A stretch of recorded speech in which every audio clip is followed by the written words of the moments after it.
둘, 하나 둘, 하나 둘.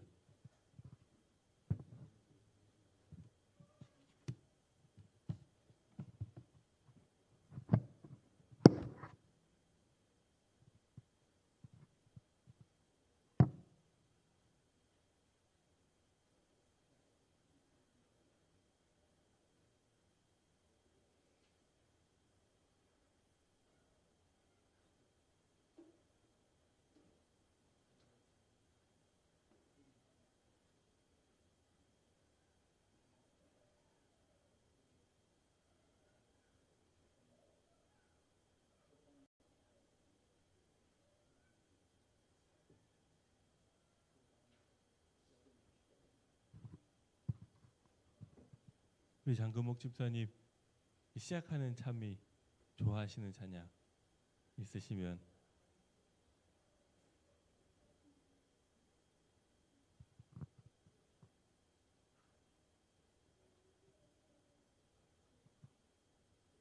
우리 혹시 404장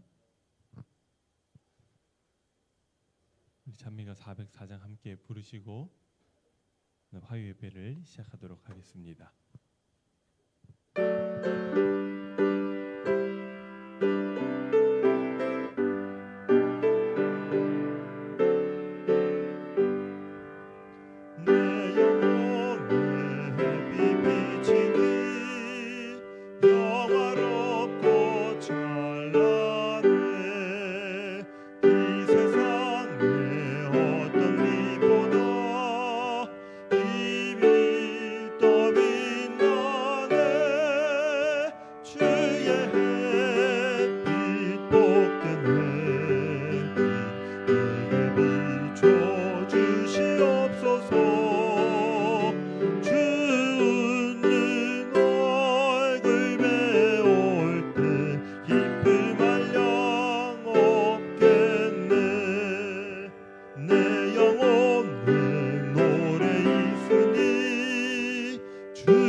기도하시겠습니다.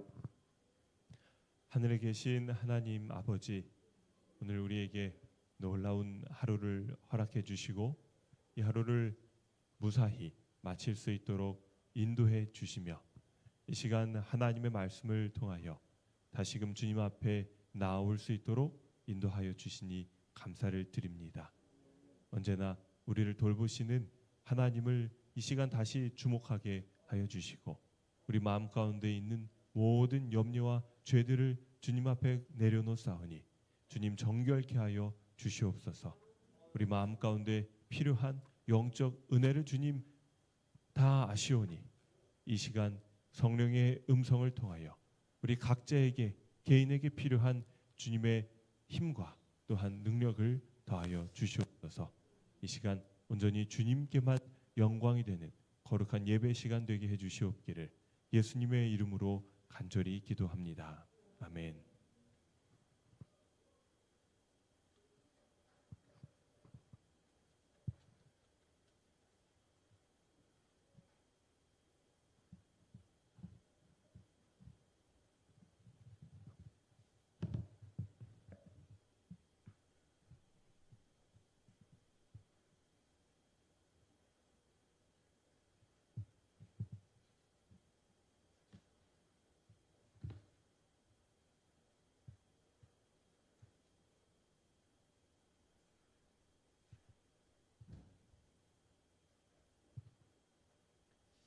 안녕하십니까?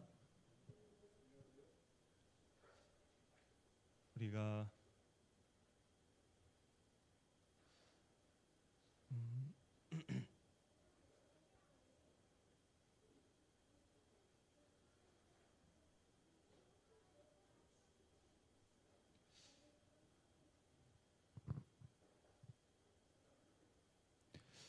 우리가 이 신앙을 하면서 굉장히 중요한 주제이지만 잘 해결이 되지 않는 질문이 뭐냐면 이 믿음과 그리고 행함의 관계예요. 믿음과 행함은 우리에게 어떤 딜레마를 주냐면 이런 딜레마 자체가 필요가 없는 거예요. 사실은. 근데 이 머리 좋은 분들이 이런 딜레마를 굳이 막 캐내 가지고 이거를 만들었어요. 근데 어떤 딜레마냐면 오늘 말씀에도 나오지만 우리가 그리스도로 인하여 구원을 받는 것은 우리 주님께서 우리를 위해 흘려주신 그 구속의 피를 우리가 의지하고 믿음으로써 우리 죄의 사함을 받고 우리가 구원을 받습니다. 그래서 우리가 하나님께서 주시는 이 은혜, 이 구속의 참 선물을 우리가 믿음으로 받는 거예요. 근데 이 행함은 그러면 뭐냐 이거죠. 이 행함은 원래는 믿는 사람에게서 나오는 자연스러운 결과예요. 근데 이 행함이란 말을 도대체 누가 만들었는지 모르겠어요. 이 어감이 상당히 이 바리새인적인 생각이 가미된 그런 단어예요. 원래는 뭐냐면 행함이 아니라 순종이에요. 행함도 하는 거죠. 순종도 하는 거예요. 근데 이게 왜 순종이 행함이 됐는가? 여러분, 바리새인들은 하나님의 말씀을 순종했습니까? 아니면 자기들이 추가한 이 율례를 행했습니까? 그런 걸 보면 한국의 이 어감이 상당히 그 미묘해요. 뉘앙스가 있어요. 근데 그런 어떤 정서적인 부분을 함축하고 있어요. 이게 그냥 말이 아니에요. 왜 우리는 행함이라고 말하는가? 제가 그냥 이 성경을 읽다 보면서 느낀 점은 예수님께서도 바리새인들이 율법을 지키는 것을 보면서 그들이 순종한다고 하지 않으세요. 너희들이 아브라함의 자손이면은 내 말을 들었을 거니와. 근데 하는 걸 보면 꼭 누구를 따라해요? 사단을 따라하는 게 있어요. 그게 뭐예요? 자기를 높이려고 하는 것. 자기도 하늘 가는 길 앞에 서서 자기도 안 들어가고 들어가려고 하는 사람도 못 들어가게 하는 그 행위가, 그 외식하는 그 가식의 행위가 꼭 똑같아요. 그래서 야, 너네는 순종이 아니다. 이거는 참 네 힘으로 행하려고 하는 것이다. 그래서 여러분, 우리가 앞으로는 행함이란 말을 좀 쓰지 않으면 좋겠어요. 믿음과 행함이 아니라 믿음과 순종이에요. 순종. 그래서 이 짝짝꿍이 믿음이랑 순종이 짝짝꿍이 되면은 우리가 오해할 그 소지가 상당히 줄어드는 것 같아요. 또 하나가 뭐냐면 이 믿음과 순종은 사실은 하나님께서 우리에게 주신 실물 교훈에 의하면 믿음 따로 생각하고 순종을 따로 생각할 필요가 없었던 부분이에요. 우리가 하나님을 믿어요.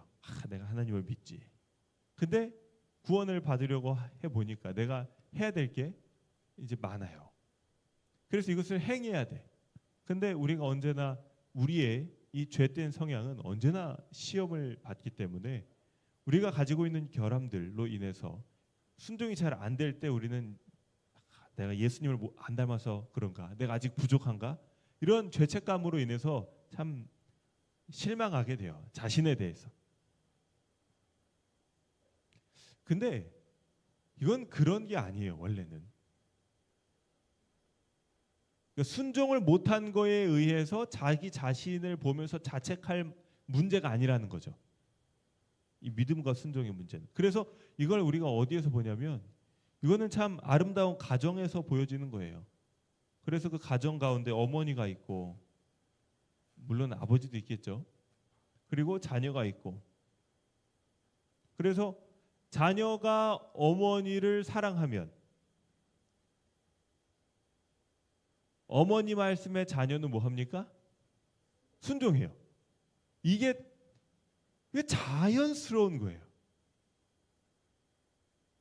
근데 이거를 분리할 필요가 없어요. 그럼 어머니는 자녀를 사랑하고 자녀도 어머니를 사랑하고 그래서 어머니가 자녀에게 유익이 되는 것들을 제안을 하고 자녀는 기쁜 마음으로 그 어머니의 말씀을 순종하고 그래서 어머니를 돕거나 아니면 자기에게 유익이 되는 일을 행하거나 그래서 그 가운데 어머니와 함께 더 하나가 되고 순종 안 한다고 어머니가 야 너 이제 내 자식 아니여 이렇게 합니까? 그럴 부모는 없어요. 물론 때로 혼나기도 하죠. 근데 순종 안 해도 자식은 자식이고 자녀가 또 순종하려고 했는데 어려우면 어떡합니까? 엄마 도와줘. 그러면 부모는 또 자녀가 순종할 수 있도록 도움을 주고 그래서 사실은 이 믿음은 뭘 믿는 거예요? 우리 믿음이라 하지만 첫 번째 믿는 것은 무엇이냐면 예수 그리스도께서 우리를 위하여 대신 죽으셨기에 그분의 그 죄의 값이 그분의 생피의 값이 우리의 모든 죄값을 대신 지불하셨다. 이것이 우리의 용서의 근거이다. 이걸 믿는 거예요. 두 번째는 뭘 믿어요? 자기 아들을 우리를 위하여 대신 죽도록 내어주신 우리 하나님 아버지께서 우리를 사랑하지 않으시겠느냐? 우리를 사랑하신다. 이걸 믿는 거예요. 그래서 하나님의 사랑을 믿는 것이고 예수님의 대속적 죽음을 우리가 믿는 거예요. 그래서 뭘 믿어요? 사랑을 믿어요. 그래서 하나님은 우리를 사랑하시고 우리는 우리를 사랑하시는 하나님을 순종하고 이걸 한번 떼봅시다. 이게 떼집니까? 이게 떼지는 게 아니에요. 자녀에게 어떤 옆집 아저씨가 와서 야 이제 너네 엄마 말 듣지 마. 야 너네 엄마 말 들으면 큰일 난다. 이렇게 말한다고 해서 그 자녀의 마음 가운데 부모에 대한 사랑과 순종이 사라지는가? 이런 게 아니에요. 이게. 그래서 이것이 상당히 심화되고 굳어지게 되면 자녀가 이제 이거를 우리 부모 자녀가 아니라 이제 왕이 있고 신하가 있고 근데 이 신하가 전쟁에 포로로 잡혀갔단 말이에요. 그런데 이 신하가 죽게 됐어요. 포로로 잡혀가서 살려준대. 니네 왕을 배신하면 살려준대요. 내 밑으로 들어와서 신하가 되라 그래요. 그럼 이 신하가 왕을 자기 목숨을 먼저 생각하면은 이제 투항을 하겠고 왕을 더 사랑하면 어떻게 하겠습니까? 가서 죽겠죠. 그 죽음은 왕에 대한 사랑을 확증하는 거예요. 이 옆에 왕이 신하의 마음을 함부로 할 수가 있어요, 없어요? 없어요. 자기 마음이에요. 그래서 사단은 우리 마음을 강제할 수 없어요. 결국엔 누구 선택인가? 결국에는 자기가 선택하는 거예요. 이 신하가 제가 왕을 사랑하지만 왕에게 충성을 다하지만 제 목숨이 아까워서 이 왕에게 잠깐 투항하겠습니다. 이렇게 할 수도 있죠. 삼국지에 보면 그런 예들이 많이 나오잖아요. 그러다가도 또 이 어떤 명분이 있고 그 구실이 있을 수 있는데 그러다가도 또 자기의 마음을 확증할 그런 때들이 옵니다. 보여줘야 돼요. 뭘 보여주냐? 내가 나의 하나님을, 나의 왕을, 나의 군주를 진정으로 사랑하는지, 진짜 내가 충성하는지를 내 삶으로 확증지을 때가 있어요. 우리 그때까지는 좀 기다려야 돼요. 예수님은 언제 그것을 확증하셨을까요? 하나님께서는 우리가 아직 죄인 되었을 때 우리를 위하여 자기 아들을 우리에게 내어주심으로써 자기에 대한 사랑을 확증하셨죠. 예수님께서도 십자가에 달리시면서 아버지의 뜻과 하나 되어서 살아가시는 자기의 생애, 순종하는 삶, 우리 죄인을 위한 그 구속적 희생을 확증하셨어요. 더 예수 그리스도에 대한 어떤 뭐 더 뭘 믿어야 되나? 더 뭘 보여주셔야 되나? 이럴 게 아무것도 없어요. 이미 다 보여주셨어요. 우리가 구원받을 수 있는 모든 근거가 이루어졌고 하나님께서 우리를 사랑하시는 것이 다 밝혀졌고 우리는 믿고 하늘에 가면 그것이 하나님의 계획임을 우리가 이제 분명히 아는 거죠. 그래서 고린도전서 13장에는 우리가 그날이 되면 우리가 이제 얼굴과 얼굴을 맞대어서 볼 것이고 이렇게 뭔가 흐리멍텅하게 보는 게 아니에요. 다 분명히 보는 거예요. 그런데 그 분명히 보는 것이 그날이 되면 우리가 모든 것을 분명하게 이해하겠지만 이미 하나님께서는 우리에게 주실 수 있는 모든 가장 선명한 진리의 말씀을 다 주셨어요. 우리는 이 말씀을 더 알기 위해 애쓰는 것이고 우리가 더 알면 알수록 감추어진 보화를 하나님께서는 우리에게 주실 거예요. 자, 오늘은 이 믿음과 행함, 다른 말로 하면 사랑과 순종, 이것이 헷갈릴 것이 아니다. 그래서 우리가 너무나 분명하게 이것을 이해할 필요가 있고 이것이 유월절의 가장 중요한 주제 중에 하나예요. 우리가 유월절이 여러 가지 중요한 주제들이 있지만 그 가운데 제일 중요한 게 이거예요. 무슨 말이냐? 그 예가 성경에 두 가지가 있는데요. 하나가 노아이고 노아의 방주이고 하나가 유월절이에요. 여러분 하나님께서 노아에게 홍수를 내리실 것을 명하셨어요. 유월절도 동일하죠. 재앙의 천사가 올 것을 명하셨어요. 그래서 이 노아에게 방주를 지으라고 명령하셨어요. 120년인가요? 제가 150년인가 20년인가 맨날 헷갈려요. 근데 지난번에 50년이라 그랬다가 틀려가지고 이제 120년으로 기억하고 있는데 맞나요? 120년. 그 방주를 다 지었어요. 120년 동안 노아는 열심히 홍수가 오니까 준비하라, 방주에 타라라고 전했어요. 자, 방주가 다 만들어진 후에 문이 이제 이렇게 방주가 있고 문이 열렸단 말이에요. 이제 이 비가 올 것을 노아가 말한 대로 하나님께서 경고하신 대로 홍수가 올 것을 믿으면 뭐 해야 돼요?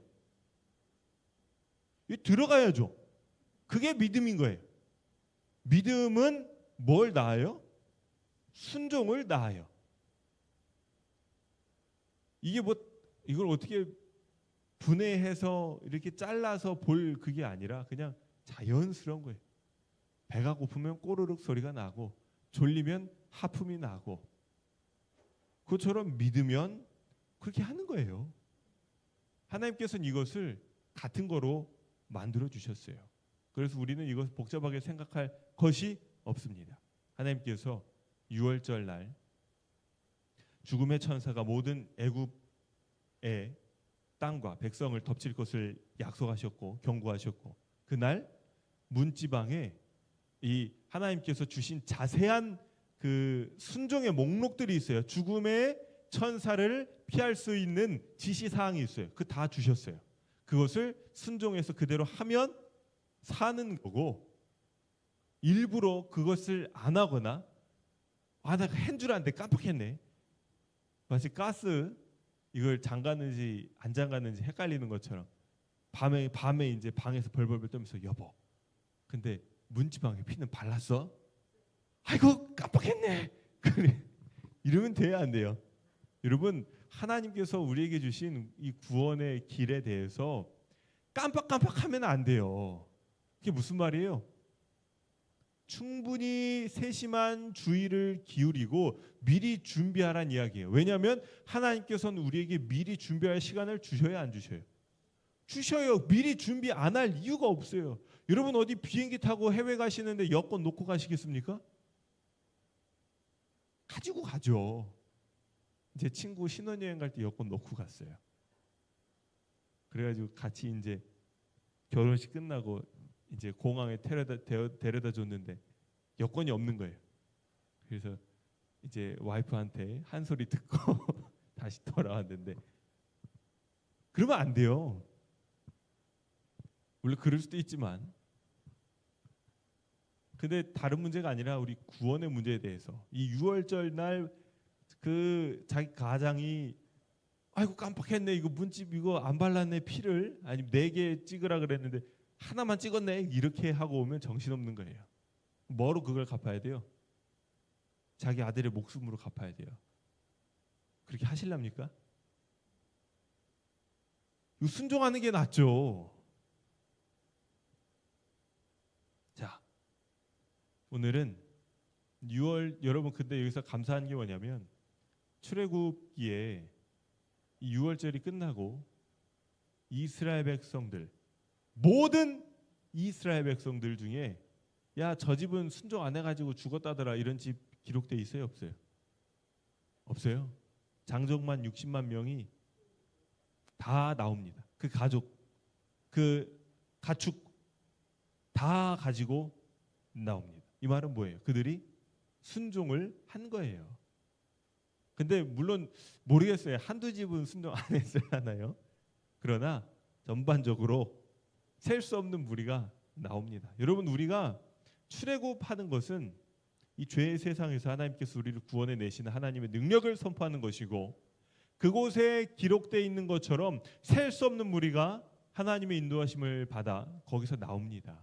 이건 우리의 이야기가 되어야 돼요. 근데 이것이 우리의 이야기가 되려면 우리의 이제 마음에 뭘 발라요?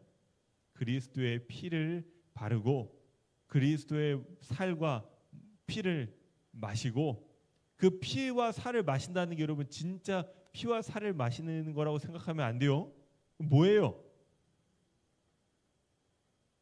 우리가 성만찬 예식할 때 떡과 포도즙을 마시면서 이걸 뭐라 그럽니까? 그리스도의 살과 그리스도의 피라고 하죠. 그럼 그것의 영적 의미가 뭐예요? 먹고 마시는 것은 우리에게 힘을 줘요. 다른 말로 하면 먹고 마시는 것은 우리에게 생명력이 돼요. 그리스도가 우리의 힘이 돼야 되고, 그리스도의 말씀이 우리의 삶의 원동력이 되어야 되고, 그리스도의 약속이 우리에게 생명이 되어야 돼요. 예수님께서 어떻게 하나님의 말씀이 그분에게 힘이 되었는지가 오늘 본문에 자세히 나와 있어요. 그것도 봐야 됩니다. 여러 가지 참 순종의 목록들이 있어요. 우리가 이것을 잘 순종하고 순종하는 거예요. 하나님께서 우리에게 말씀을 주셨고 우리가 그것을 믿는다면 뭐 하는 거예요? 순종하는 거예요. 그것이 뭐 율법으로만 구원을 받기 위해 애쓰는 거니 안식일을 지킴으로써 뭐 노력, 이런 그 이원론적 사고를 할 필요가 없어요. 얼마나 단순해요. 내가 하나님을 사랑하고 하나님을 순종하고 예수님께서 아버지가 나를 아시고 내가 아버지를 안다 그랬어요. 아버지의 뜻을 행하는 것이 예수님의 이 땅에서의 삶의 원동력이자 방법이었어요. 거기에 뭐 예수님께서 뭘 하시면서 뭐 이렇게 행위로 뭘 하려고 하시는 그런 게 아니라 그것은 사랑의 순종이에요. 네, 충분히 오늘 6월절에 이 주제에 대해 좀 설명을 드린 것 같아요. 자, 이제 아주 흥미로운 6월절 이야기를 들어가 보도록 하겠습니다. 먼저 이 6월절이 나온 배경은 이 9월은 예수 그리스도를 표상하는 아브라함의 이삭을 드리는 제사와 6월절 그리고 예수님께서 그 6월절 어린 양을 보시면서 자기의 사명을 깨달으신 것과 그리고 십자가에 달리시면서 그가 본 6월절 이 양의 표상됨 십자가에 달리시는 것을 그 이루신 이 이야기를 말씀드린다고 말씀을 드렸습니다. 두 번째 시간 그래서 6월절이에요. 자, 하나님께서 모세에게 바로를 통하여 경고의 메시지를 주신단 말이에요. 어떤 경고를 주시냐면 맨 처음에 이스라엘은 내 장자라. 내가 이스라엘을 놓아서 나를 섬기게 해라. 그래도 네가 거절하니 내가 네 아들 네 장자를 죽이겠다. 이렇게 맨 처음에 모세를 통하여 하나님께서 바로에게 경고하셨어요. 그리고 그 경고로부터 이제 시작을 합니다. 10재앙이. 재앙이 하나 내리고 재앙이 둘 내리고 맨 처음 재앙이 뭐예요? 물이 피로 변하고 나일강이 피로 변하죠. 두 번째 거기서 개구리가 나오고 그리고 티끌이 이로 변하고 그리고 이 다음에 이보다 좀 더 큰 파리가 막 덮어요. 근데 이때부터 하나님께서 이스라엘과 애굽을 구별하세요. 애굽 땅에는 파리가 아주 그냥 드글드글하고 이스라엘 땅은 깨끗해요. 그리고 가축에 이제부터는 직접적으로 재산에 타격이 들어옵니다. 가축에 전염병이 있고 그리고 사람과 짐승에게 독종이 이제 가려워요. 그리고 하늘에서 우박이 내리고 그리고 그 남은 것을 메뚜기가 와서 다 먹어버리고 그리고 흑암이 내려요. 그리고도 바로가 이스라엘을 내보내지 않았어요. 여러분 만일 바로가 조금 더 빨리 회개했다면 어땠을까요? 본문의 기별은 우리 6월절 시대소망 부조 선지자에 이렇게 기록이 되어 있어요.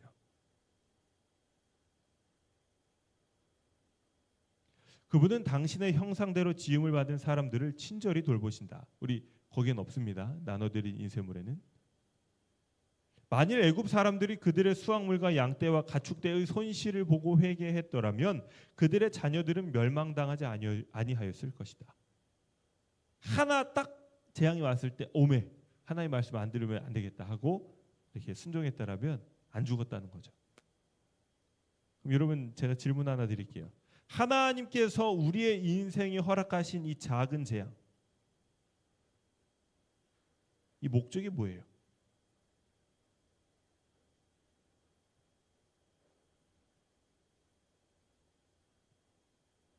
우리를 회개하게 하기 위한 하나님의 자비 아닌가요? 우리 그렇게 믿을 수 있을까요? 여러분 요한계시록 3장에 이렇게 기록되어 있어요. 물은 내가 사랑하는 자를 책망하여 징계하노니 그러므로 내가 열심을 내어 회개하라.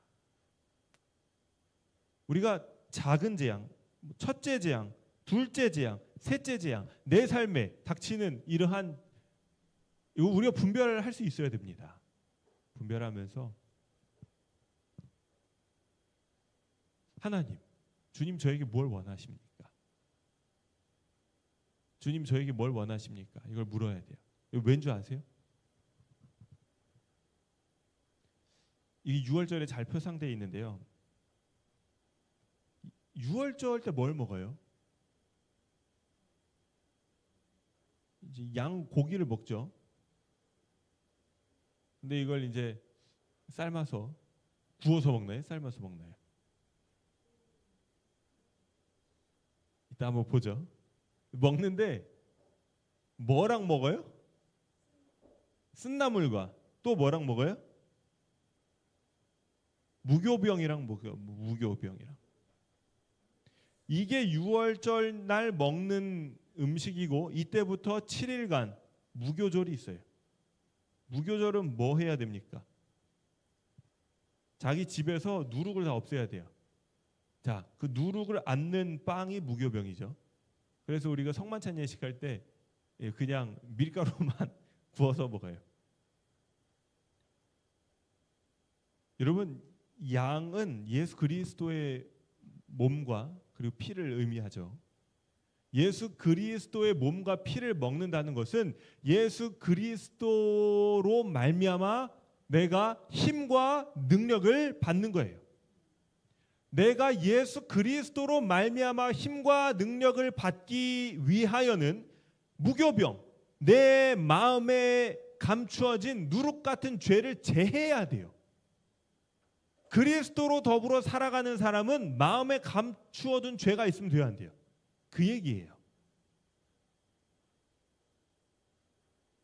그래서 작은 재앙들을 바라보면서 하나님, 주님, 제가 저에게 원하시는 것이 무엇인가요? 우리 이 질문을 믿음으로 드릴 수 있어야 돼요.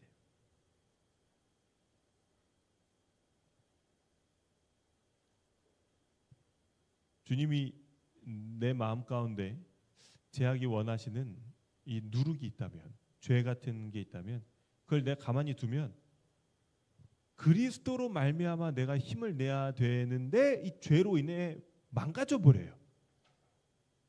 그래서 주님께서는 망가진 내 몸을 먼저 고쳐주실까요? 아니면 힘낼 수 있는 말씀을 먼저 주실까요? 그 두 가지가 같이 되겠지만 반드시 같이 돼야 돼요. 그리스도의 말씀으로 말미암아 우리가 점점 건강해지면서 동시에 내 마음에 있는 이 죄의 누룩을 제거해 가야 돼요. 그래야지 회복이 되죠. 그래서 우리가 안식일에 참 주님의 전에 나올 때 우리가 회개한다는 것이 무엇인지를 생각해 봐야 합니다. 주님, 혹시 한 주 동안 회개하지 못한 죄가 주님이 저에게 오신다면 제거해 주시기 원하시는 죄가 있습니까? 여러분, 이게 참 은혜로운 거예요. 예수님께서 십자가로 가시기 전에 우리가 이번 주 삭개오죠. 삭개오한테 가세요. 그리고 그가 가지고 있던 인생의 문제를 해결해 주세요. 그가 갖고 있던 인생의 문제가 뭐예요? 한평생 세리로서 사기쳐서 다른 사람 재물 다 가져온 거. 그 자기 치부한 거. 근데 그 문제를 해결해 주시는 거예요. 그 삭개오가 자기 힘으로 이게 해결이 안 되는 문제였거든요. 근데 예수님께서 그 해결을 하실 때, 야, 너 아주 그냥, 야, 너 하늘나라 가기 싫어? 야, 너 그 해결해야 될 거 아니야? 이렇게 하신 게 아니에요. 삭개오야, 오늘 너희 집에 구원이 이르렀다. 이게 뭐예요? 하나님의 방법은 참 경이로워요. 삭개오가 그의 마음 가운데 이르러 온 하나님의 사랑과 구원의 확신이 가득 찰 때 그가 치부하기 위하여 애쓰던 그의 탐욕이 이제는 필요하지 않은 거란 걸 아는 거예요. 이게 하나님의 사랑에 비해 너무 내 마음이 사랑이 없다는 걸 아는 거예요. 그래서 하나님께서는 우리에게 이 동일한 이야기가 있어요. 우리의 욕구와 우리의 애정을 정결하게 해주길 원하세요. 어디 나오냐면 지난주 말씀을 드렸던 것처럼 요한과 야곱의 어머니가 예수님께 와서 내 아들 둘 좀 예수님 나라에 임하실 때 하나는 오른편에 하나는 이 왼편에 앉게 해주세요 하고 부탁을 드렸는데 그 뭐라고 묘사되어 있나요? 예수님을 향한 마음은 진짜예요. 그런데 그게 인간의 세속적인 욕심으로 인하여 왜곡된 거예요. 그래서 예수님께서 그것을 책망하지 않으시고 정결하게 해주신다 그랬어요. 예수님께서 우리의 마음을 예수님이 오신다면 제해 주기를 원하실 때 어떻게 제해 주시는가 그걸 여쭤보는 거예요. 아주 그냥 마음을 쫙 펼쳐놓고 이 가늠하다 현장에서 잡힌 여인 그때 예수님께서 바닥에 쓰신 것처럼 네 죄 1번, 2번, 3번 야 너 이거 언제까지 할 거야? 이렇게 하지 않으신다. 우리의 삶에 가장 믿음이 부족한 부분 그걸 염려하지 않게끔 도와주실 것이고요. 야, 네 걱정하지 않아도 된다. 내가 다 책임져 줄게. 그게 뭐예요? 하늘의 새를 좀 봐라. 들의 꽃을 봐라. 누가 뭐 어떻게 기르든 누가 돌보든 다 하나님이 돌보시는 거 아니냐. 하물며 너는 하나님이 안 돌보시겠냐. 우리 홍수 씨를 봐야 돼요. 홍수 씨 하늘나라 가실 거 믿으시죠? 예수님께서 홍수 씨를 위해 돌아가신 거 믿으시죠? 교회 또 오실 거예요? 언제까지 오실 거예요? 교회 언제까지 오실 거예요? 예수님 오실 때까지 올 거예요. 이렇게 하세요. 우리 중에 제일 부자예요. 매일 일하셔가지고 현장로님이 봉급 많이 주시죠?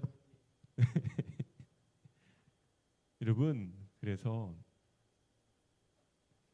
예수님께서 우리 마음에 오셔서 이 돌은 뭐예요? 돌은 우리가 이 염려와 근심이죠. 뿌리를 진리가 우리 마음 가운데 들어가지 못하게 하는 것들. 이 가시들은 뭐예요? 사실 그것도 염려와 근심이에요. 열매를 맺지 못하게 하는 것들. 다 종류가 좀 다르지만 우리 마음에 이렇게 오셔가지고 그거 보시고 이거 더 큰 하나님의 축복과 약속과 믿음을 우리에게 주시면서 걱정 안 해도 되는 거다.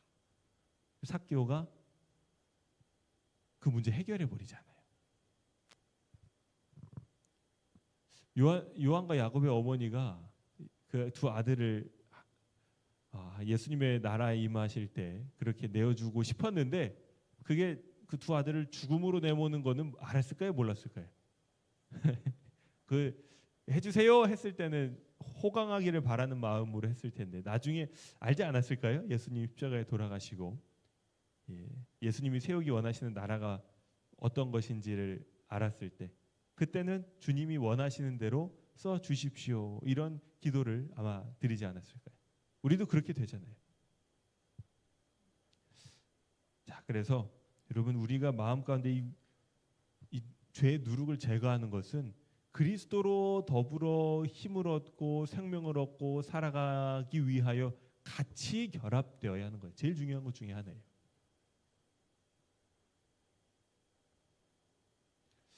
자, 그래서 이제 이 작은 재앙들은 참 중요하다. 애굽이 근데 이걸 놓치죠. 그래서 그냥 열 재앙을 온몸으로 들이받는 거예요.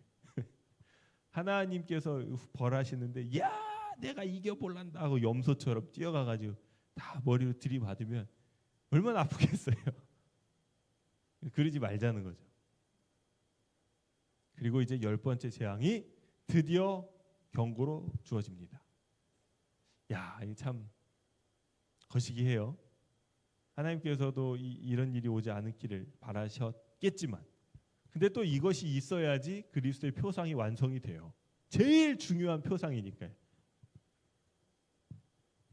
그래서 바로가 모세에게 경고한단 말이야. 너 한 번만 더 내 앞에 나타나면 아주 죽는다.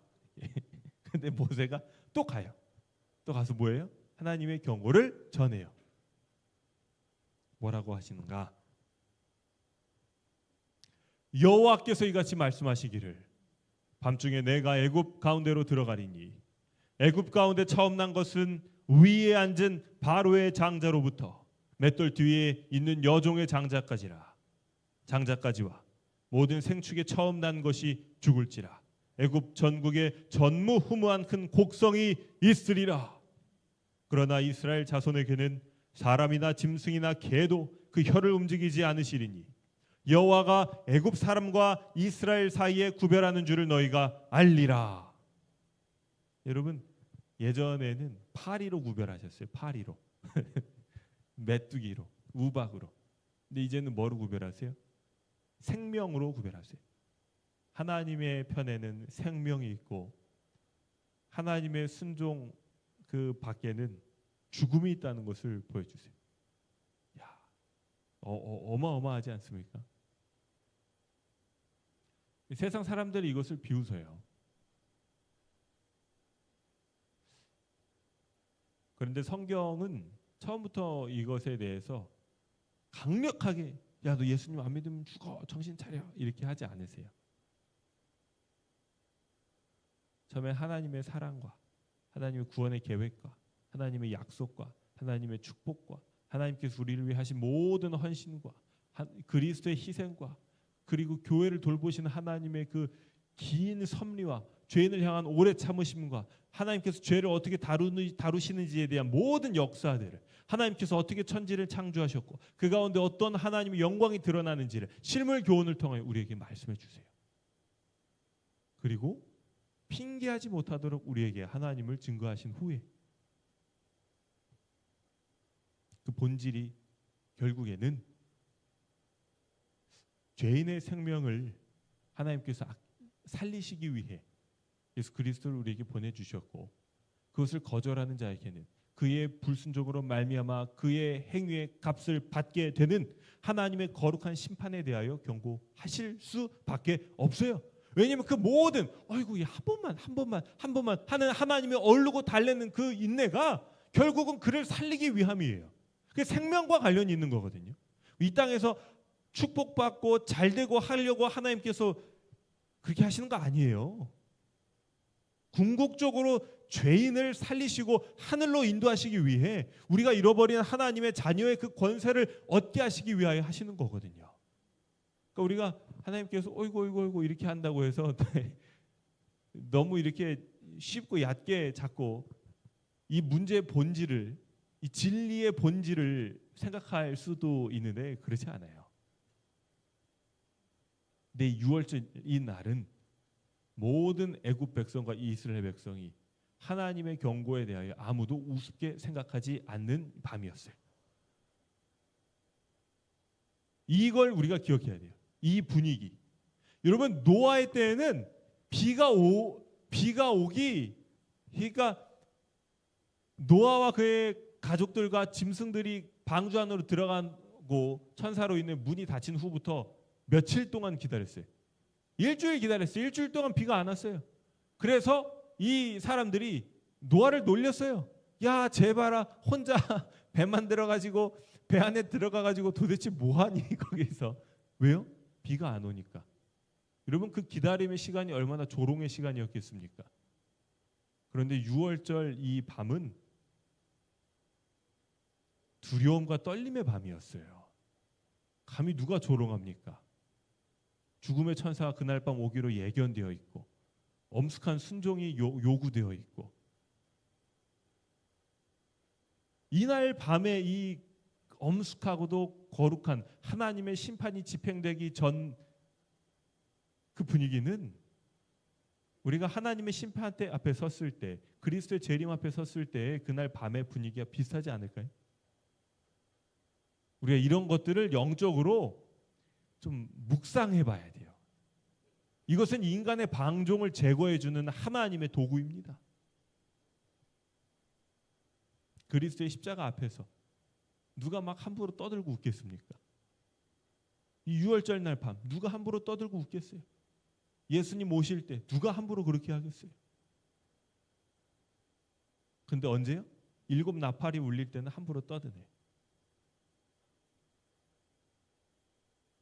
그래서 우리가 성경을 많이 알면 그렇게 하면 안 된다는 걸 알게 되는 거예요. 그래서 엘리사가 그 기별을 전하러 내려가는데 동네 불량배들이 대머리여 승천해라 그러면서 막 엘리사를 비웃었어요. 곰이 나타나가지고 그 청년들을 다 죽입니다. 그 후부터 아무도 엘리사를 조롱하지 않았고 아무도 엘리사가 가는 길을 막지 못했어요. 때로는 하나님께서 이런 위험을 보여주세요. 그런데 이날 밤은 그랬어요. 그리고 하나님께서 그 엄숙한 경고와 함께 어떻게 이 재앙들을 피할 수 있는지에 대해서도 알려주셨죠. 자, 이제부터 제가 나눠드린 그 내용이 기록이 돼 있어요. 가장 먼저 어떻게 합니까? 양을 구별해서, 이게 4일 전에 구별했나요? 양을 구별해서 잘 두고, 그리고 그날 정해진 시간, 언제예요? 해질 때 딱 잡습니다. 그리고 한 가족이 먹기엔 너무 많으면 여러 가족이 합쳐서 양을 잡아요. 그리고 양을 잡은 다음에 어떡합니까? 1번 유월절 양을 죽이는 것만으로는 충분치 못했다. 반드시 그 피를 문설주에 발라야 하였다. 그처럼 그리스도의 보혈의 공로가 각 영혼에게 적용되어야 한다. 우리는 그분께서 온 세상을 위하여 죽으셨다는 사실뿐 아니라 우리 각자를 위하여 죽으셨다는 것을 믿어야 한다. 우리는 속죄의 희생의 공로를 우리 자신에게 적용시켜야 한다. 여러분, 이스라엘 백성들이 그 피를 문설주에 발라야 돼. 내 집에 그걸 발라야지 돼요. 예수 그리스도의 피가 내 마음에 발려야 하고 내 몸 안에 내 목을 적셔야 돼요. 그것이 그렇게 해서 남아 있어야 돼요. 보여져야 돼요. 그리고 나에게 그것이 생명이 되어야 돼요. 여러분, 이것은 다 본질을 이야기하는 것인지 아니면 이것을 이렇게 해야 된다고 설명하는 것인지 아마 둘 다겠죠. 그러나 저는 더 설명하는 것 같아요. 설명. 이 본질은 뭐예요? 그리스도의 피를 내 마음에 발라야 된다는 그게 뭐예요?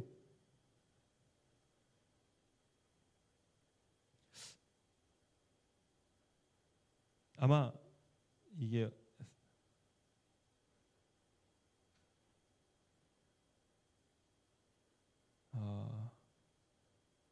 5번인 것 같아요. 5번, 6번. 5번, 6번 제가 읽겠습니다. 예수께서는 아버지의 율법을 받아들이시고 당신의 생애의 그 원칙을 실천하셨으며 그 율법의 정신을 나타내시고 마음속에 있는 그 자비로운 능력을 보이셨다. 예수님께서 생애하신 것이 그 피를 우리 마음 가운데 바르는 것이 무엇인지에 대한 실체예요. 하나님의 말씀을 받아들이시고 이것이 그분의 생애의 원칙이 되셨고 그 정신을 나타내는 것이 그분의 삶이셨어요. 그 가운데서 하나님의 자비로운 능력을 나타내 보이셨어요. 저는 여기서 한 가지 큰 은혜를 받았어요.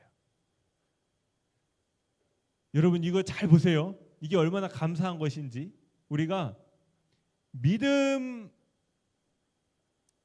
하나님을 사랑하는 자는 그 사랑을 무엇으로 나타내게 됩니까? 유월절 경고를 받은 자가 그 죽음의 천사를 피하는 지시에 대하여 그것을 믿는다면 뭐로 그게 드러나요?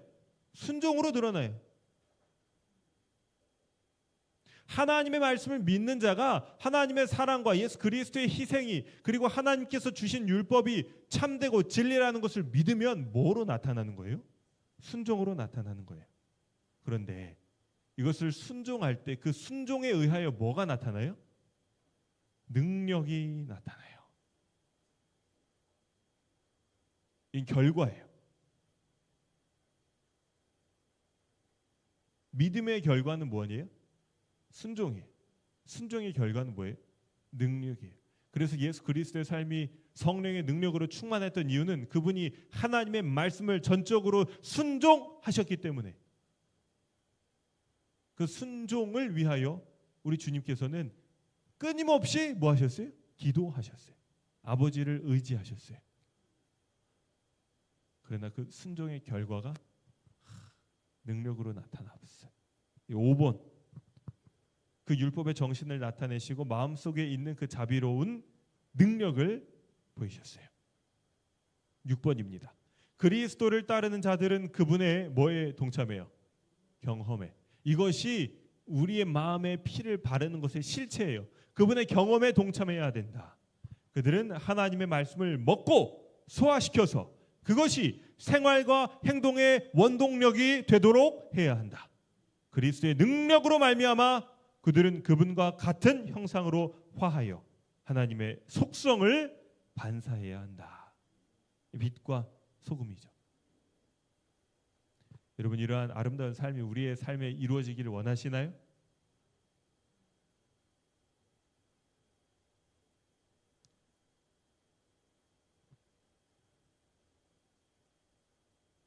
사실 몇 가지가 쭉 더 있는데 이게 다 할 수가 없을 것 같아요. 시간이 많이 지났습니다. 한 3분 정도만 더 하고 마치도록 하겠습니다. 우슬초로 그 피를 적셔서 이제 문지방에 바르죠. 이제 어떤 그 열매가 이렇게 같이 있는 풀이에요. 이렇게 적셔가지고 피를 바릅니다. 그래서 하나님께서 우리의 죄를 정결케 하신다는 상징이에요. 그래서 다윗도 범죄한 후에 이렇게 고백하잖아요. 우슬초로 나를 정결케 하소서. 나를 씻기소서. 내가 눈보다 희리이다. 이스라엘에는 죄를 정결케 하는 상징물이 이렇게 있어요. 그럼 사람들이 그 우슬초를 볼 때 어떻게 생각할까요? 아, 그리스도의 피가 내 죄를 씻기는구나. 그리고 우슬초가 그 매개물이 되죠. 그리고 그 양은 반드시 흠이 없어야 됐어요. 뼈가 꺾여 있으면 돼요, 안 돼요? 안 돼요. 예수님께서도 온전하게 돌아가셨기 때문에 그것을 표상하는 것입니다. 그 양을 잡은 다음에 그 고기는 어떻게 해야 돼요? 예, 먹어야 돼요. 뭐랑 먹어요? 쓴 나물. 쓴 나물은 그의 그 모든 노예 생활에 쓴 기억들이에요. 제가 끝나는 거예요. 그리고 이 죄의 기억들이에요. 우리로 비하면. 그리고 뭐랑 먹어요? 무교병이랑 먹어요.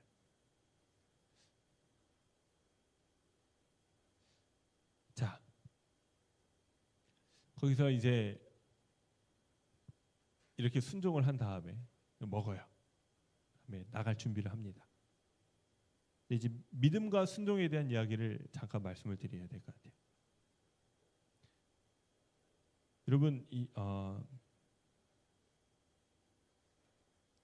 12번이요. 11번 보시죠.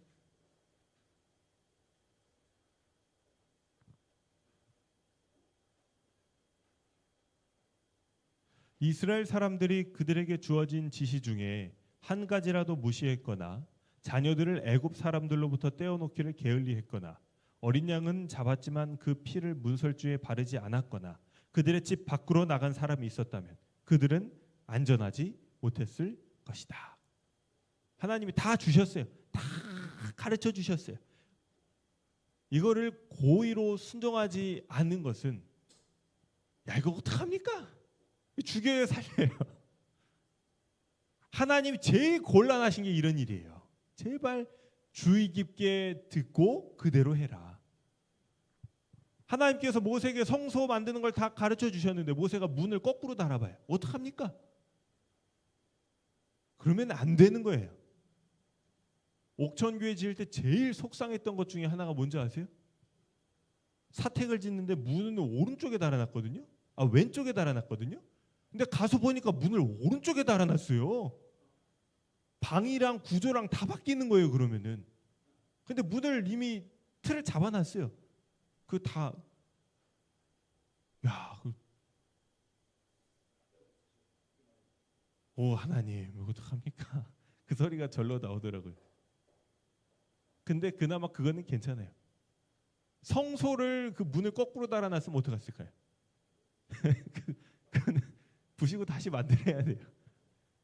여러분, 순종은 우리가 야, 요거 하나 좀 어때? 이렇게 해서 넘어가지는 거면 좋은데 하나님의 지혜로 주신 그 생명을 위한 지시사항에는 어기지 않아야 할 내용들인 거예요. 우리 우습게 보고 나 이거 몰랐는데 이렇게 하면 진짜 안 돼요. 그 내용이 나옵니다, 여러분. 12번에 그들이 필요되는 모든 것을 다 했다 하더라도 정직하게 믿었을지라도 그들의 성실함이 그들을 구원할 수 없었을 것이다. 여호와의 지시를 따르지 않는 사람들은 모두 멸망시키는 천사의 손에 그들의 장자를 잃었을 것이다. 여러분, 이게 제가 조금 그 본문을 잘못 기입한 것 같은데 원래 의미는 뭐냐면 그들은 내가 하나님께서 지시하신 거 다 했다 이렇게 믿고 있어요, 실제로. 근데 하나를 빠뜨렸어요. 결과적으로 그렇게 하면 그들이 정직하게 믿고 순종했을지라도 그 순종이 그들의 생명을 지키지 못했을 수 있다. 그 얘기예요, 지금. 약간 본문이 잘못 기록이 돼 있는데 정신을 똑바로 차려야 된다. 그 얘기를 하는 거죠. 이날 밤 여러분, 하나님 말씀 순종한 사람들은 어이구 나 이제 할 일 다 했다 하면서 마음 편하게 있었을까요? 이 엄숙한 이 6월절 밤, 비록 순종했다 할지라도 모든 자녀들은 부모의 품에 안겨서 그 두려운 천사가 지나가기를 기다리고 있었어요. 왜냐?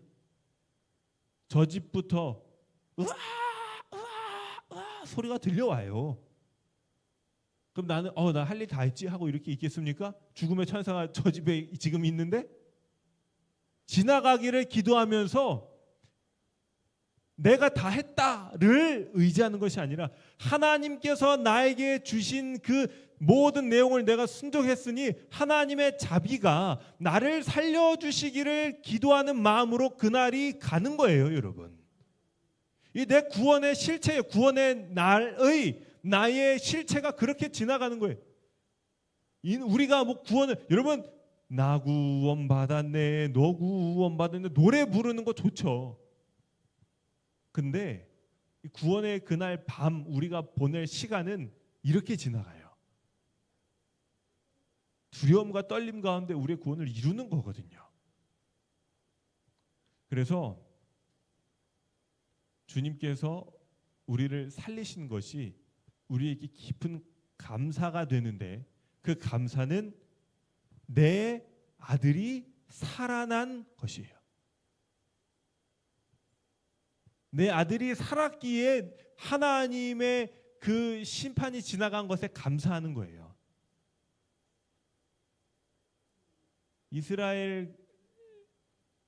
이스라엘 진영은 그들의 장자의 생명을 하나님께서 취하지 않으셨어요. 애굽은 다 취해 가셨어요. 우리가 염숙한 날, 이 6월절이 지나고 그들이 살아있는 장자를 바라보면서 이 장자 대신 죽은 뭘 다시 봐야 돼요? 그 양, 자기들이 죽였고 피를 문지방에 발랐던 그 양을 바라보면서 그 뭘 봐요? 날 위해 대신 죽으신, 내 아들을 위해 대신 죽으신 예수 그리스도를 믿음으로 보는 것이 6월절이에요. 감사와 감동과 두려움과 떨림과 구원과 출애굽과 환희와 이 모든 것이 하나 되는 그날 밤인 거예요. 그리고 나가는 거예요. 6월절이 여러분 구원의 모든 그 맛이 담겨져 있는 그날 밤이었어요. 이날 밤에 모든 이스라엘은 살았고 그 생명은 그들이 순종하여 죽인 그 6월절 어린 양의 피로 인하여 얻어진 거거든요. 그래서 오늘 여러분 6월절 얘기를 마치면서 우리가 산다, 내 아들이 산다, 여러분, 사실 우리는 이제 내가 구원을 받는 것도 중요하지만 내 자녀를 하나님께서 살리신다가 우리에게 더 큰 감사가 되지 않습니까? 내 자녀를 살리실 그 하나님께서 자기의 자녀는 우리를 위해 내어주신 그 사랑을 여러분 바라보시면서 감사하시고 우리 주님과 더욱더 동행하시는 한 주 되시기를 간절히 바랍니다. 기도하겠습니다.